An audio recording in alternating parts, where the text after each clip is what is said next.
책에서 꼭 하고 싶은 하나의 핵심 문장이 아닌가. 안녕하세요. 사마리아입니다. 여러분들과 함께 책 한 권을 읽어보는 시간입니다. 오늘의 주제는 원싱입니다.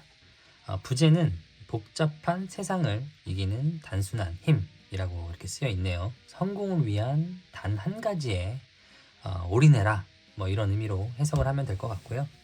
실제로 이 책 전반을 관통하는 주제이자 일관된 메시지이기도 합니다. 이 책은 이런 분들이 읽어보시면 좋을 것 같아요. 바쁘게 살고 있는데 지금 도대체 뭘 하고 있는지 고민이 많으신 분들, 또 이런저런 업무 속에서 허우적대다가 지난 1년간 내가 뭘 했는지 이런 후회가 남는 분들이라면 이 책이 주고 있는 메시지가 도움이 되지 않을까 싶어요. 책은 크게 세 파트로 구성되어 있습니다. 1부는 거짓말, 2부는 진실, 3부는 위대한 결과. 목차 역시도 책 제목처럼 아주 간결합니다. 1부 거짓말 편에서는 성공에 관한 잘못된 6가지 믿음에 대해서 말하고 있습니다. 첫 번째는 모든 일은 다 중요하다. 두 번째는 멀티태스킹은 곧 능력이다. 성공은 철저한 자기관리에서 온다. 네 번째로 의지만 있다면 못할 일은 없다. 다섯 번째로 일과 삶의 균형이 필요하다. 크게 버리는 일은 위험하다. 이렇게 총 6가지 주제입니다. 저자는 이 잘못된 통념들이 우리를 엉뚱한 방향으로 몰아가는 원인이기 때문에 우리 머릿속에서 이런 거짓말들을 몰아낼 필요가 있다라고 말합니다. 자, 하나씩 자세히 한번 살펴보겠습니다. 첫 번째, 모든 일은 다 중요하다. 가장 중요한 일이 가장 중요하지 않은 일들에 밀려나서는 안 된다. 나이가 먹을수록 반드시 해야만 하는 일이라고 믿는 일들은 점점 쌓이기만 한다. 바빠서 정신 못 차리겠다라는 말은 우리 모두의 총체적 상태가 되고 있다. 바쁘게 움직이는 것만으로는 부족하다. 정말 중요한 것은 무엇 때문에 바쁜가이다. 할 일 목록 대신 성공 목록을 만들어라. 남다른 성과를 내기 위해 의도적으로 만든 목록 말이다. 가장 중요한 일이 언제나 가장 큰 소리로 나를 부르는 것은 아니다. 성공하는 사람들은 언제나 뚜렷한 우선순위를 가지고 일을 한다. 성공을 염두에 두고 목록을 만들어야 한다. 그것이 당신을 성공으로 데려다 줄 것이다. 8대2 파레토 법칙을 아는가? 중요한 소수와 사소한 다수가 존재한다. 제대로 된 인풋 하나가 대다수의 아웃풋을 만들어낸다. 선택적 노력이 거의 모든 성과를 창조한다. 잘못된 믿음 두 번째는 멀티태스킹은 곧 능력이다 라는 내용입니다. 멀티태스킹은 그저 한 번에 여러 가지 일을 망칠 기회에 지나지 않는다. 멀티태스킹은 허상이다. 그저 주의력이 이리 갔다가 저리 갔다가 하는 것이다. 텔레비전을 보다가 빨래를 개는 것처럼 단순한 작업 전환인 경우에는 비교적 전환이 빠르고 손쉽게 일어날 수 있다. 그러나 엑셀 작업을 하고 있었는데 동료가 갑자기 자리로 찾아와 다른 문제를 의논한다면 이런 일은 상대적으로 복잡하기 때문에 곧장 이 일에서 저 일로 옮겨가기가 불가능하다. 새로운 작업을 시작하거나 그만두었던 일을 다시 시작하는 데에는 언제나 시간이 걸린다. 그리고 중단되었던 바로 그 부분부터 이어서 할 수 있다는 보장도 없다.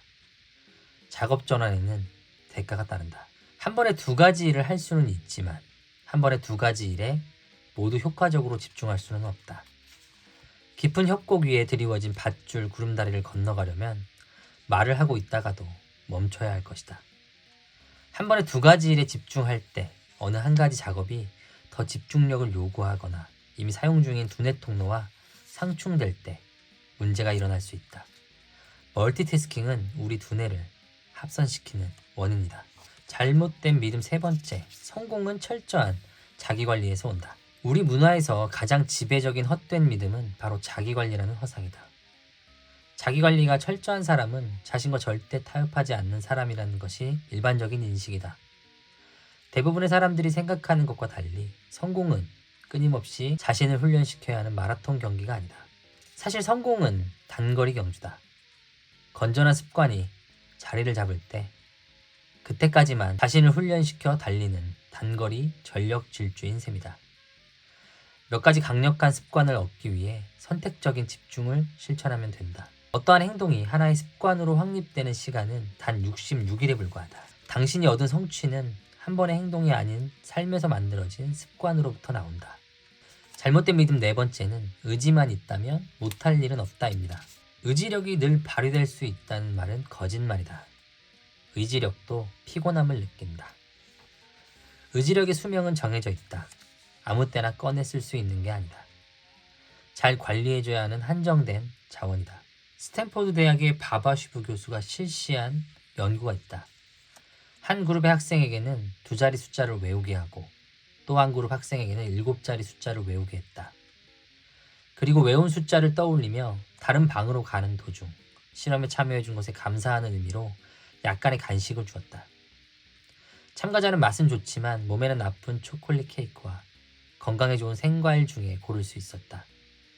결과적으로 7자리 숫자를 외운 학생들이 2자리 숫자를 외우는 학생들보다 초콜릿 케이크를 2배나 더 많이 선택했다. 인지적으로 아주 조금 더 힘든 일을 하는 것만으로도 건강에 나쁜 선택을 하게 만들기에 충분하다는 결과였다. 의지력도 관리가 필요하다. 매일 의식적으로 그것을 보호하려는 노력을 기울여야 한다. 의지력이 가장 높을 때 가장 중요한 일을 우선적으로 처리해야 한다. 의지력이 떨어지기 전에 당신이 가장 중요하게 생각하는 일, 그 한 가지 일을 일찍 해치워라.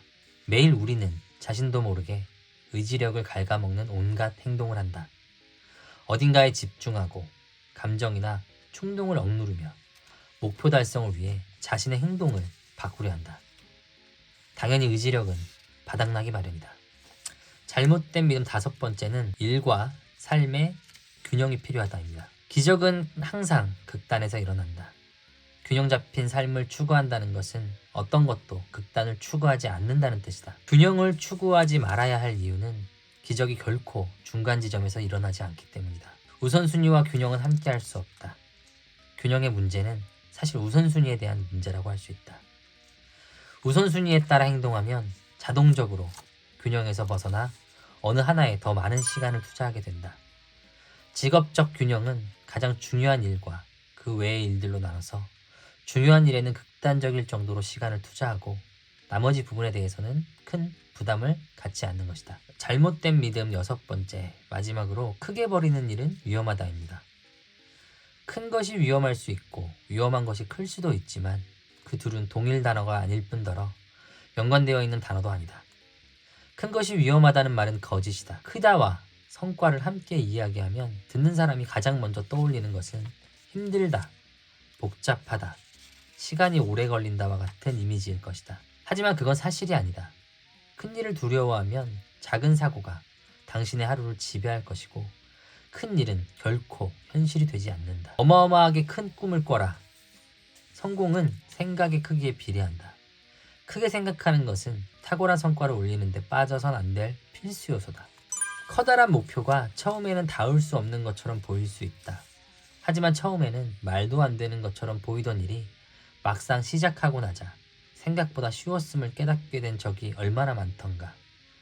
때로는 일이 상상했던 것보다 쉬울 때도 있고 때로는 생각보다 훨씬 힘들 때도 있다. 큰 성과를 올리기 위한 여정에서 자기 자신도 더 커진다는 사실을 깨닫는 것이 중요하다. 크게 되려면 성장이 필요하다. 그리고 큰 목표에 도달할 때쯤이면 당신도 이미 성장해 있을 것이다. 이렇게 1부가 끝이 납니다. 1부에서는 저희가 보통 흔히 관념적으로 알고 있는 이렇게 해야 성공한다 라고 하는 것들, 왜 잘못됐는지에 대해서 이야기하고 있습니다. 다양한 사례들을 통해서 이야기하고 있고요. 공감 가는 내용들도 굉장히 많은 것 같아요. 다음으로 2부 진실편입니다. 진실편에서는 미래의 크기를 바꾸는 저자의 주장에 의하면 초점 탐색 질문, 포커싱 퀘스천이라고 하는 그 질문에 대해서 소개를 하고 있고 또 그 질문을 찾아가는 방법론을 다루고 있습니다. 저자는 이 책에서 초점 탐색 질문이야말로 큰 그림의 지도이자 또 성공으로 가는 나침판이라고 주장을 하고 있어요. 한번 읽어보도록 하겠습니다. 자, 초점 탐색 질문의 구조를 소개하고 있습니다. 파트 1에서는 당신이 할 수 있는 단 하나의 일, 그리고 파트 2로 그 일을 함으로써 일종의 목적 의식이라고 할 수 있겠죠. 이 책에서 말하는. 그리고 세 번째는 다른 모든 일들을 쉽게 혹은 필요 없게 만들 수 있는 그 일이 무엇인가. 이 세 가지를 고민해봐라 라고 말하고 있습니다. 저자는 큰 질문 그리고 작은 초점 질문 이렇게 구분을 하고 있는데요. 큰 질문이란 나의 단 하나는 무엇이냐 라는 질문일 수 있고요. 이게 어떻게 보면 우리 인생에 있어요. 어떤 가치관 혹은 어떤 전략적인 나침반과 같은 방향이라고 보시면 될 것 같고요. 작은 초점 질문이란 우리가 원하는 단 하나 그것을 위해서 지금 당장 우리가 해야 하는 일, 그 하나는 무엇인가, 하나의 일은 무엇인가 라는 질문이죠. 필요할 때마다 스스로에게 이 질문을 계속 던지라고 말합니다. 그렇다고 하면 우리가 첫 번째 도미노를 쓰러뜨리는데 도움이 될 것이다 라고 말을 하고 있어요. 두 번째 장은 도미노를 세워라입니다. 오늘 다른 모든 것을 더욱 쉽거나 불필요하게 만들어줄 단 하나의 일은 무엇인가 라는 질문으로 하루를 시작하라고 말합니다. 그러면서 이렇게 문구가 있어요. Stop everything 그리고 do one thing 이렇게 되어 있습니다. 아마 이 메시지가 제가 생각하기에는 저자가 이 책에서 꼭 하고 싶은 하나의 핵심 문장이 아닌가 싶어요. 다음 장으로 삶의 해답으로 가는 길이라는 파트입니다. 이 파트에서는 구체적인 큰 질문을 던져라 라고 말하고 있고, 그리고 이 질문에 의한 구체적인 큰 해답을 찾아라 라고 말하고 있습니다. 어떤 걸 하고 싶다 해서 결국은 이걸 어떻게, 저걸 어떻게 이루지? 라고 바꾸라고 저자가 말하고 있어요. 그러면서 이 질문의 4가지 선택지에 대해서 또 설명하고 있습니다. 평범한 성과에 안주할 생각이 없는 사람들은 처음부터 큰 질문을 던지고 가장 최고의 답변을 찾아 나선다고 하죠. 여기서 저자는 컴포트존이라는 개념을 설명하고 있어요. 우리가 많은 것을 얻고 싶다면 우리가 스스로 편하다고 느끼는 범위를 컴포트존이라고 하는데요. 우리가 얻고자 하는 것들은 이 바깥에 있음을 깨달아야 한다는 거죠. 거기에는 산소도 부족하고 또 큰 해답이란 건 결국 우리가 볼 수 있는 훤히 보이는 곳에 있지 않고 그것을 찾으러 가는 길 역시도 험난하다. 결국 우리가 어떤 리스크나 노력 없이는 우리가 원하는 답을, 큰 답을 얻을 수 없다라고 저자는 말하고 있습니다. 3부 위대한 결과입니다. 이 3부에서는 구체적으로 생산성을 높이는 구체적인 방법론에 대해서 다루고 있습니다. 생산성이 높은 사람들은 목적의식과 우선순위에 대한 생각이 분명하고, 또다시 역으로 목적의식과 우선순위는 사람들이 높은 생산성을 발휘할 수 있도록 도와준다라고 말을 하고 있어요. 하나씩 살펴볼게요. 목적의식을 가지고 살아라 편입니다. 디킨스가 말한 목적의식이란 우리는 어디로 가는가, 그리고 우리에게 중요한 것은 무엇인가를 합쳐놓은 질문이다. 우리가 무엇인지, 우리가 어디로 가고 싶어 하는지가 곧 우리의 하는 일과 성취하는 바를 결정짓는다. 탁월한 성과를 내려면 자신에게 무엇이 중요한지 알고 매일 그것과 발맞춰 행동해야 한다. 무엇이 자신을 움직이는지 자문하며 자신만의 목적의식을 찾아야 한다. 두 번째 원칙으로 우선순위에 따라 살아라 입니다. 오늘을 당신이 가진 모든 내일과 연결시켜라. 원하는 결과를 얻기 위해 필요한 과정을 시각화해야 한다. 우리는 과도하게 낙천적이고 스스로의 능력에 대해 평균 이상이라고 자부하는 경향이 있다. 그래서 어떤 결과에 수반되는 과정을 철저하게 생각하지 않는 우를 범한다. 이런 이유 때문에 과정을 시각화하는 작업은 꼭 필요하다. 즉, 목표 달성에 필요한 여러 가지 단계를 각각으로 쪼개서 생각하면 남다른 성과를 위한 전략적 사고를 할 수 있게 된다. 목표와 가장 중요한 것을 적어두는 것은 우선순위에 따라 살기 위해 당신이 해야 할 가장 마지막 단계다. 다음 세 번째 원칙은 생산성을 위해 살아라 입니다. 성공하는 사람들일수록 시간을 생산적으로 쓴다. 탁월한 성과를 올리는 사람들은 그저 남들보다 오랫동안 일해서 그렇게 된 것이 아니다. 그들은 자신에게 주어진 시간 내에 더 많은 일을 했기 때문이다. 대부분의 사람들은 늘 시간이 부족하다고 말한다. 하지만 중요한 시간을 미리 정해두면 절대로 부족하지 않다. 성공하는 사람이 되려면 3가지 시간을 꼭 확보해야 된다라고 주장을 하고 있습니다. 첫 번째는 휴식 시간 확보하기. 이런 시간을 따로 마련해 두어야 일의 효율을 높일 수 있다라고 저자가 말하고 있습니다. 두 번째는 단 하나의 일을 할 시간을 당연히 확보하는 것이겠죠. 하루 일과를 계획할 때도 이 단 하나의 일을 중심으로 하루의 일과를 정하라고 저자는 말하고 있습니다. 세 번째로 계획할 시간을 확보하라는 거예요. 이건 매일은 아니고 매주에 한 1시간 정도씩을 따로 떼서 뭐 점검도 하고요. 또 연간 목표, 월간 목표 이런 것들을 검토하는 시간들을 가져야 한다라고 저자는 말하고 있습니다. 이 세 가지 시간을 확보하는 것이 결국 성과를 내는데 중요하다라고 말하고 있습니다. 하루 중에 최대한 이른 시간, 그러니까 뭐 이왕이면 오전, 뭐 오전보다는 더 이른 아침도 좋겠죠. 그래서 빠른 시간에 단 하나의 일을 할 시간을 따로 확보해 놓아야 한다라고도 말을 하고 있습니다. 다음 장은 단 하나를 위한 3가지 약속이라는 주제를 소개하고 있습니다. 첫 번째는 전문가의 길을 향해 걸어라입니다. 자신의 가장 중요한 분야에서 가능한 한 최고가 될 수 있도록 최선을 다하라고 저자가 말하고 있습니다. 무엇보다도 전문성이라는 것은 투자한 시간에 비례한다고 하고 있고요. 여기에 1만 시간의 법칙을 예로 들어서 설명을 하고 있어요. 세계적 연주자들 같은 경우도 약 10년에 걸쳐서 전문가 위치에 도달하게 되는데 평균적으로 하루에 3시간씩 365일간 연습을 10년간 하면 이게 이제 1만 시간이 된다는 거죠. 일주일에 5일씩 50주 정도로 근무한다라고 가정을 한다면 우리가 전문가가 되기 위해서는 하루에 4시간 정도의 시간이 필요하다라는 거죠. 두 번째 약속은 도전에서 목적의식으로 이동하라입니다. 단순히 최선을 다하지 말고 이룰 수 있는 최고의 결과를 얻기 위해서는 최선을 다해야 한다 라고 말하고 있어요. 그러니까 뭐 진짜 집중해서 해야 된다는 거죠. 대충대충 하면 안 되고 자신이 일하는 방식 또한 계속해서 개선을 해야 한다라고 말을 해요. 생산성이 높은 사람들은 자신의 타고난 한계를 인정하지 않는다고 합니다. 도전적 유형의 사람에게 장작을 구해오라고 하면 당장 어깨에 도끼를 둘러매고 숲으로 향할 거라고 말을 해요. 반면에 목적의식이 있는 사람에게는 이런 같은 부탁을 했을 때 그들은 어디로 가면 전기톱을 구할 수 있습니까? 라고 물을 것이다 라는 예시를 설명하고 있습니다. 목표를 달성하기 위해서는 한계 너머의 것들도 성취할 수 있는 태도와 마음가짐이 필요하다라고 말하고 있습니다.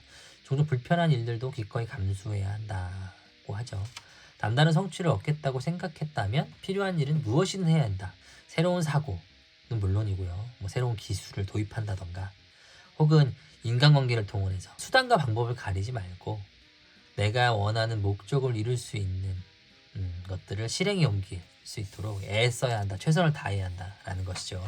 세 번째 약속은 책임감을 갖고 살아라입니다. 자신의 결과에 대해서 다른 누구도 아닌 스스로 책임을 지는 것이야말로 성공을 위해 할 수 있는 가장 강력한 행동이다 라고 말하고 있습니다.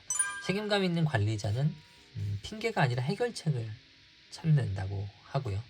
그리고 무엇보다도 자신이 그 해결책의 일부라고 여긴다고 합니다. 다음 장에서는 생산성을 훔쳐가는 4종류의 도둑들을 소개하고 있어요. 첫 번째, 아니오라고 말하지 못하는 것. 두 번째, 혼란에 대한 두려움. 세 번째로 건강에 나쁜 습관들. 그리고 네 번째로 목표 달성을 도와주지 않는 환경. 이렇게 4가지 예시를 들고 있어요. 자신이 정해놓은 시간을 보호하고 생산성을 유지하려면 나를 방해하는 요소들에 철저하게 거부 의사를 밝혀야 한다는 것이죠. 자신이 무엇을 원하는지 아는 것의 절반은 그것을 얻기 위해 무엇을 포기해야 하는지 아는 것이다 라고 말합니다. 두 번째, 혼란에 대한 두려움입니다. 위대함을 추구하다 보면 여러 가지 혼란은 반드시 일어난다. 필연적으로 일어날 수밖에 없다 라고 저자는 말하고 있어요. 세 번째, 건강에 나쁜 습관들입니다. 이 개인의 에너지를 잘못 관리하는 것은 소리 없이 생산성을 앗아가는 굉장히 무서운 도둑이다 라고 말을 하고 있습니다. 높은 업적과 남다른 성과는 많은 에너지를 필요로 한다 라고 말을 하거든요. 스스로를 정교한 생물학적 기계로 여기고 높은 생산성을 위해서 매일매일 에너지를 잘 활용할 수 있는 계획을 세워야 한다 라고 말을 하고 있습니다. 네 번째로, 목표 달성을 도와주지 않는 환경입니다. 주변 사람들을 당신의 목표를 지지해줄 사람들로 채우라고 말합니다. 그리고 주변 환경도 목표를 이루는데 방해되는 것들은 다 정리해라 라고 말을 하고 있고요. 마지막 장으로 위대함으로 가는 시작입니다. 이 편에서는 너무 멀리 가는 위험을 무릅쓰는 사람만이 자신이 얼마나 멀리 갈 수 있는지 알아낼 수 있다고 말합니다. 더 큰 삶을 상상하고 그에 따른 큰 행동을 취해야 한다고 말하고 있어요. 크게 생각할 수는 있지만 작게 시작하는 것 말고는 도리가 없다. 완전히 성숙한 것을 처음부터 손에 넣을 수는 없다. 당신이 손에 넣을 수 있는 것은 작은 것과 그것을 크게 키울 수 있는 기회뿐이다. 결국 우리가 큰 성과를 이루기 위해서 가장 중요한 것은 작은 성공들, 작은 시작이라는 거죠. 거기서부터 큰 성공이 일어난다. 결국 첫 번째 도미노를 과감하게 쓰러뜨리는 것, 그것이 바로 성공으로 가는 첫 번째 길이다라고 말을 하고 있습니다. 이렇게 이제 책은 끝을 맺어요. 글쎄요, 이 책을 읽고 난 총평을 한번 드리자면, 우리가 최근 정보의 홍수 속에서 사실 살고 있다고 할 수 있죠. 우리 주변엔 수많은 이야기들이 넘쳐나고, 뭐 트렌드도 하루가 다르게 변하고 있고요. 이런 환경들 속에서 자연스럽게 우리가 조급증 환자 되어가는 느낌을 받을 때가 있곤 합니다. 뭐 저뿐만이 아니라 이 영상을 보시는 많은 분들이 비슷한 느낌을 받지 않을까 싶어요. 오늘 하루도 뭐 우왕좌왕하다가 뭐 허무함이랄까요? 그런 나날들이 하루하루 연속된다라고 느껴지는 분들이라면 책이 나름대로 좋은 솔루션이 될 것 같다라는 생각이 듭니다. 이 책은 여러 가지 일에 에너지를 분산하지 말라고 조언합니다. 오히려 나의 에너지를 내가 생각하는 가장 중요한 한 가지 일에 집중할 때 오히려 큰 성과가 나오고, 나머지 자잘한 문제들은 오히려 이 큰 성과로 인해서 자연스럽게 해결될 것이다 라고 말하고 있습니다. 그리고 가장 중요한 것은 이런 것들을 꾸준히 실행하는 것, 작은 것이라도 꾸준히 실행하는 것, 그리고 묵묵히 실행하는 것. 광고 문구처럼 뭐 just do it이 되겠네요. 그래서 어떻게 보면 작은 것에서부터 지금 당장 시작하는 것이 성공의 핵심이다 라고 말을 하고 있습니다. 이 큰 성공을 이룬 대가들이 쓴 책들을 여러 번 읽어보다 보면 하나로 딱 이어지는 나름의 관통하는 일관된 메시지들이 몇 가지가 있거든요. 물론 그 표현하는 개념이나 뭐 이야기들, 사례들은 다 다르지만요. 이 책에서 주장하는 메시지 역시 그 중에 하나인 것만은 분명한 것 같습니다. 이 책을 세 줄로 딱 요약하면 이렇게 할 수 있을 것 같아요. 우리가 하는 모든 일 중에서 가장 중요한 단 하나의 일을 찾아야 한다. 그리고 그 모든 시간 중에서 이 단 하나의 일을 위한 시간을 확보하고 맨 위에 두어라. 그것을 찾았다면 한 걸음부터 시작해라. 이렇게 요약할 수 있을 것 같습니다.